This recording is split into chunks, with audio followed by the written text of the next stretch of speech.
In 1830, Andrew Jackson passed the Indian Reservation Act. This act allowed the President of the United States to evict Indians from their homelands east of the Mississippi and relocate them west of the Mississippi in land called reservations. Because of this act and the relocation of Indian land, Indians had to march many miles to get to their new reservations. The Indians got to govern their own reservations and make their own laws. They also had a self-police system. However, these lands were often placed far away from cities or in land that the white settlers did not want because it was either not farmable or very hard to get to. Many Indian reservations are on very desolate land. This means that they have a hard time farming for agriculture.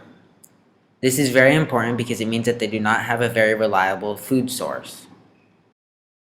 Now that they have moved, it is almost impossible for the Native Americans to move lands again, as it would require them to pick up all their homes and move their lives into a new location.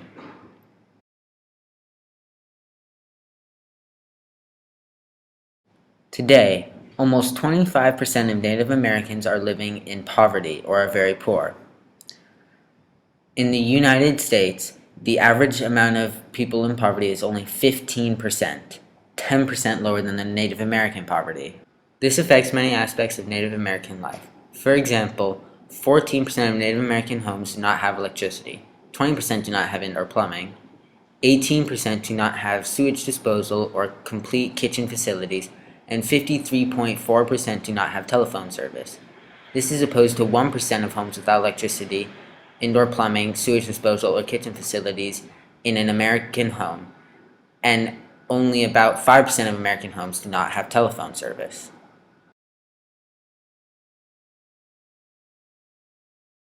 Because Native Americans tend to not have the funds to be able to run a proper high school and afford proper teachers because of lack of area to farm, the high school graduation rate for Native Americans tends to be very low.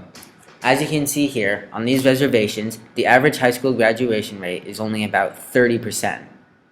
This is compared to an all-American rate of about 80%.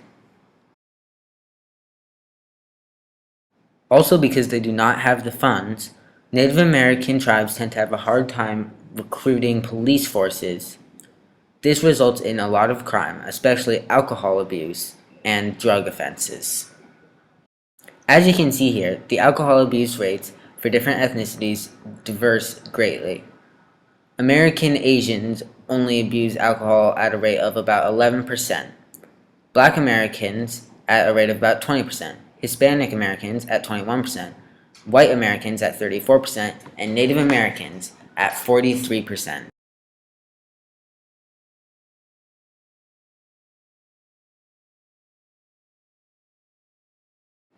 According to many leading experts, one of the best ways to get Native American reservations out of poverty is the use of casinos. However, this is only effective when the reservation is close to or in a city, because otherwise they will not get enough traffic to maintain the facility.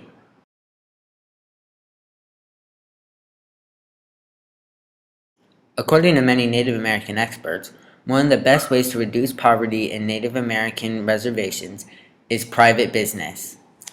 One such private business that has done very well is the Tonka Bar. The Tonka Bar is a Native American 100% natural buffalo cranberry bar. This is done very well because it can be sold in all Native American reservations and is one of the prime examples of how Native Americans can start small businesses to boost their economy.